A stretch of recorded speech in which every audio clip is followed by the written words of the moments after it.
Assalamualaikum warahmatullahi wabarakatuh. Perkenalkan, nama saya Mutia Aromasitoh dari kelas 12 MIPA 4 nomor absen 23. Di sini saya akan mempresentasikan tentang salah satu spektrum gelombang elektromagnetik, yaitu sinar infrared. Sebelumnya, apa sih gelombang elektromagnetik itu? Gelombang elektromagnetik merupakan gelombang yang tidak membutuhkan medium dalam perambatannya. Energi elektromagnetik merambat dalam gelombang melalui beberapa karakter, seperti panjang gelombang, amplitude, frekuensi, dan kecepatan. Ada beberapa sifat-sifat dari gelombang elektromagnetik, yaitu 1. Perubahan medan listrik dan medan magnet terjadi pada saat yang bersamaan. 2. Gelombang elektromagnetik dapat merambat dalam ruang hampa. 3. Besar medan listrik atau E berbanding lurus dengan besar medan magnet. 4. Arah medan listrik dan medan magnet saling tegak lurus dan arah keduanya tegak lurus terhadap arah rambat gelombang. 5. Dari sifat di atas dapat dikatakan bahwa gelombang elektromagnetik merupakan gelombang transversal. 6. Energinya bergantung pada besarnya frekuensi. 7. Karena termasuk gelombang transversal, maka dapat mengalami polarisasi, peristiwa pemantulan atau refleksi, pembiasan atau refraksi, interferensi, dan pelenturan atau difraksi. Sekarang saya akan menjelaskan tentang infrared. Inframerah atau infrared ialah sinar elektromagnet yang panjang gelombangnya lebih daripada cahaya nampak, yaitu di antara 700 nanometer dan 1 mm.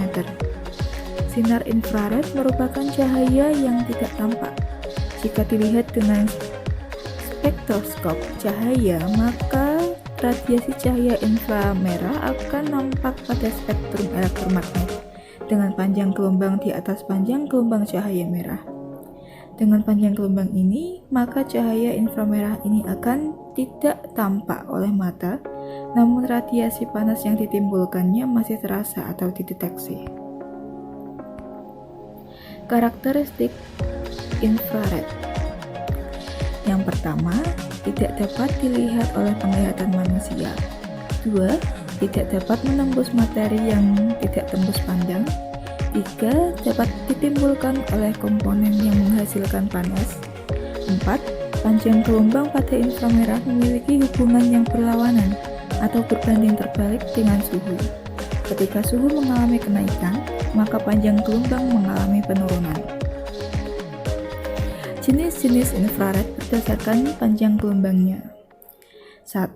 Infrared jarak dekat dengan panjang gelombang 0,75 sampai 1,5 mikrometer. 2. Infrared jarak menengah dengan panjang gelombang 1,50 sampai 10 mikrometer. 3. Infrared jarak jauh dengan panjang gelombang 10 sampai 100 mikrometer. Kelebihan infrared. 1. Mudah dalam konfigurasinya. 2. Proses transfer file yang mudah karena tidak perlu memerlukan sinyal dalam proses transmisinya. 3. Sangat praktis dipakai dalam transfer data yang berkapasitas kecil. Kelemahan infrared. Jarak transfer yang relatif dekat tidak dapat dilakukan pada jarak yang cukup jauh. 2. Posisi transfer harus tegak lurus. Jika sedikit keluar dari derajat lurus, maka koneksi akan hilang atau putus. 3. Transfer data relatif lama. 4. Keamanan data saat proses transfer sangat kurang. Yang kelima, teknologi yang tertinggal karena infrared sudah jarang digunakan.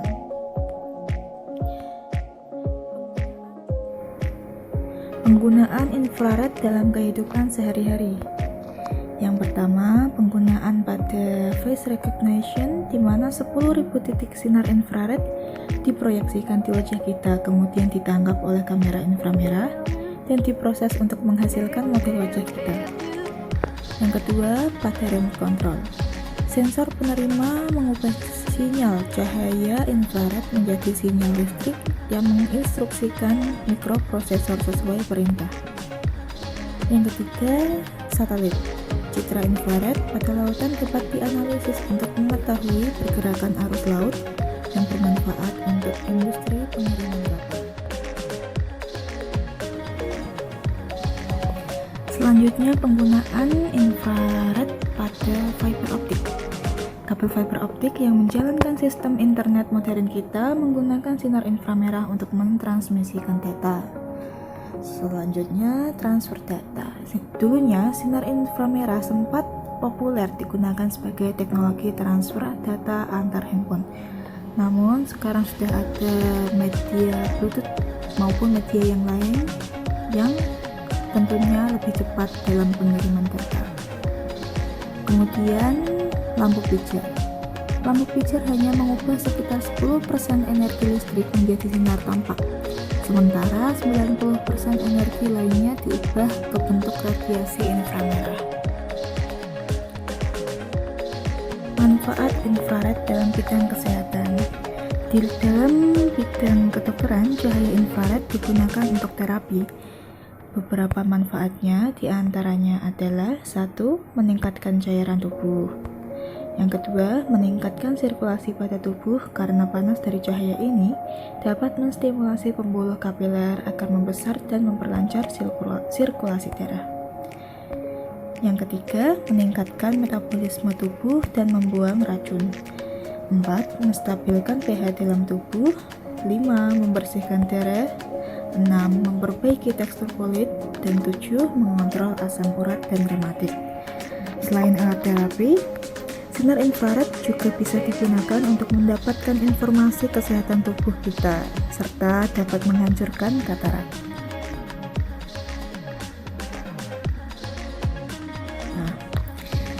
Di masa pandemi seperti sekarang ini, manfaat sinar infrared sangat berguna di bidang kesehatan, yaitu dengan adanya termometer infrared. Infrared thermometer atau termometer infrared adalah sebuah alat ukur suhu yang dapat mengukur temperatur atau suhu tanpa bersentuhan dengan objek yang akan diukur suhunya. Termometer ini berkemampuan untuk mendeteksi temperatur secara optik selama objek diamati. Radiasi energi sinar inframerah diukur dan disajikan sebagai suhu. Dengan mengetahui jumlah energi infrared yang dipancarkan oleh objek dan emisinya, temperatur objek dapat dibedakan. Prinsip dasar termometer inframerah adalah bahwa semua objek memancarkan energi inframerah. Semakin panas suatu benda, maka molekulnya semakin aktif dan semakin banyak energi inframerah yang dipancarkan. Dampak infrared bagi kesehatan. Yang pertama, kulit dapat terbakar. Kedua, kerusakan retina. Ketiga, kanker kulit. Dan yang keempat adalah penuaan. Sekian presentasi dari saya, kurang lebihnya saya mohon maaf. Terima kasih. Wassalamualaikum warahmatullahi wabarakatuh.